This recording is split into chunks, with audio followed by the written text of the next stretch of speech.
Hi guys, here's another one. Got a Dyson AM05 hot and cold fan, oscillating fan. Got it for 20 quid, spares and repairs. If you have a look here, the seller says base is missing and there's no power. And here you can see the unit has arrived.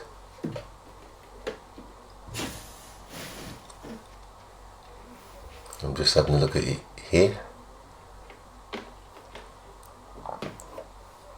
As you can see, the base is missing.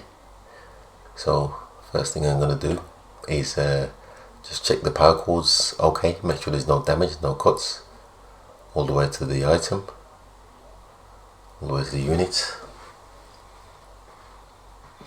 That seems good enough, so I'll just plug it in, see what happens. Switch it on, and here's the unit here. No lights. Press the power button.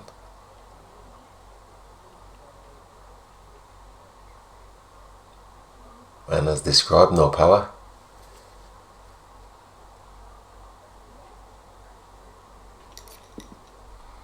So I'm just going to check the fuse.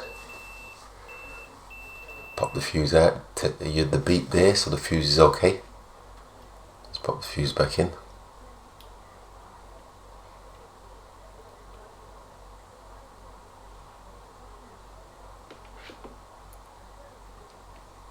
So going to dismantle the unit.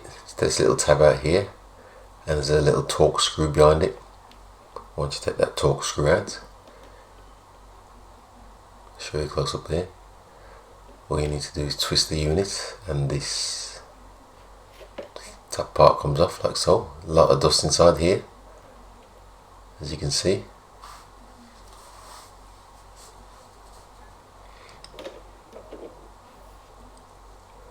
So what I've got to do is take these screws off the bottom here, where the base screws onto, even though I've not got it.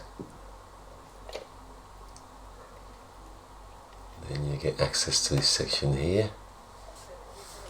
There's 3 brackets, white brackets. You're going to take the screws out of, 2 screws on each. I'm going to show you here. I've took the screws out. I'll give you a close up there. These are the brackets here. They hold the baits in place, and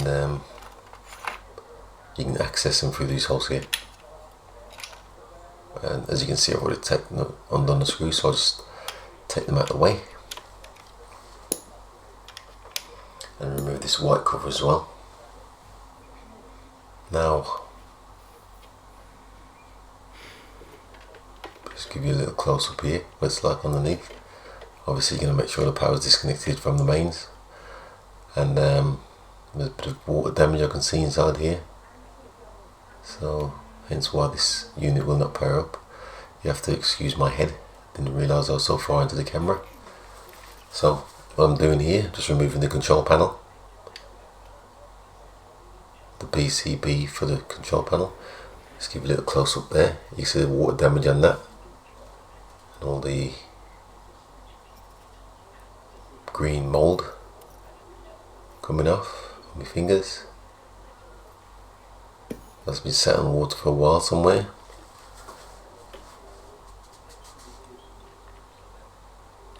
And then just gotta see if I can get this main PCB out.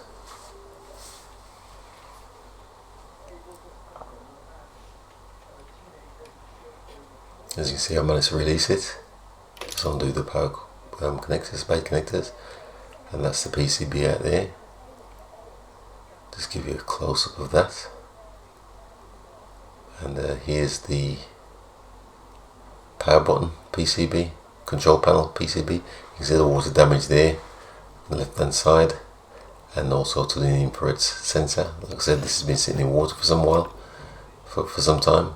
And on the back you can also see, you know, all the mould, solder on the back.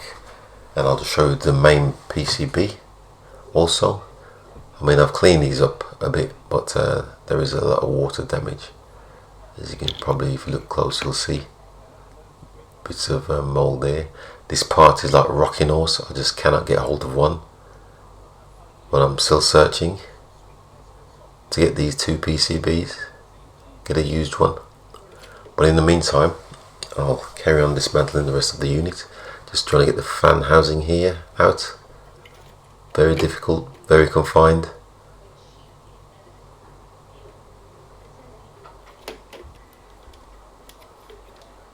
And then just pull this section out here, what the fan housing sits into. I'm just going to dip them in a bucket of bleach like I usually do, and then give them a clean. That's the fan there.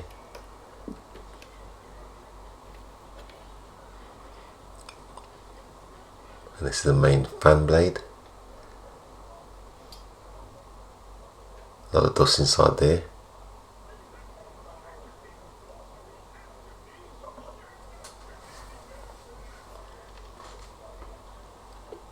It's got the heating element in there as well.